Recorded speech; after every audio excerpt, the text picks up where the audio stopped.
ଆସିଛି ଆଜି। ଶୁଣ ଭାଇ ଏ ଭଉଣୀ, ନିରାଶାରେ ଅଛ କି ଆଜି? ଏବେ ଶୁଣ ଏ ପାଣି, ଶୁଭ ବାର୍ତ୍ତା ଆସିଛି ଆଜି।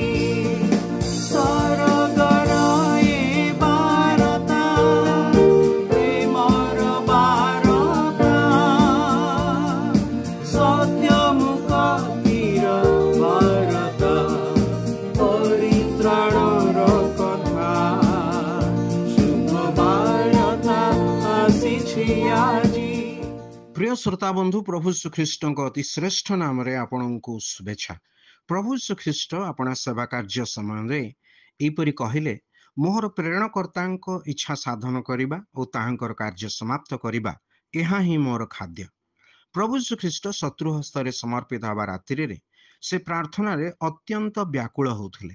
तांको झाल घन रक्त टोपा परी भूमि रे पड़ुथिला।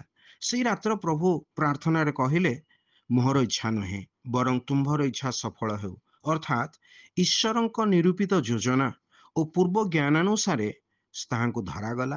पुणी अधार्मिक मान हस्तरे ताहांको क्रूसरे चढ़ा जाई हत्या करागला।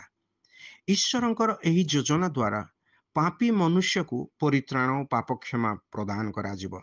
तेबे सही योजना को पूर्ण करिबा पई प्रभु श्रीख्रीष्ट देहवंत हेले, से परीक्षित हेले, तथापि निर्दोष प्रमाणित हेले। कौनसी दोषी व्यक्ति अन्य मानकर पापर प्राश्चित करि पारे कि? कदापि नुह। ईश्वरंक पूर्व योजना अनुसार प्रभु श्रीख्रीष्ट पापी मनुष्यर पाप दोष आपना उपरे नहीं बलिदान हेले। सेथिपई ताहांकठारे विश्वासकारी समस्तंक निमंते से प्राश्चित स्वरूप अटंती।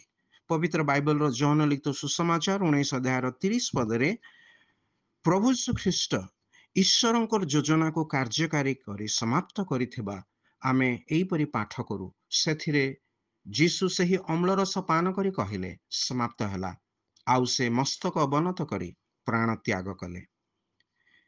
एही प्रभु श्रीख्रीष्टंक ठारे विश्वास द्वारा आपण मध्य जेपरि परित्राण प्राप्त हुअन्ते, ईश्वरंक निकटरे एहा हमर प्रार्थना।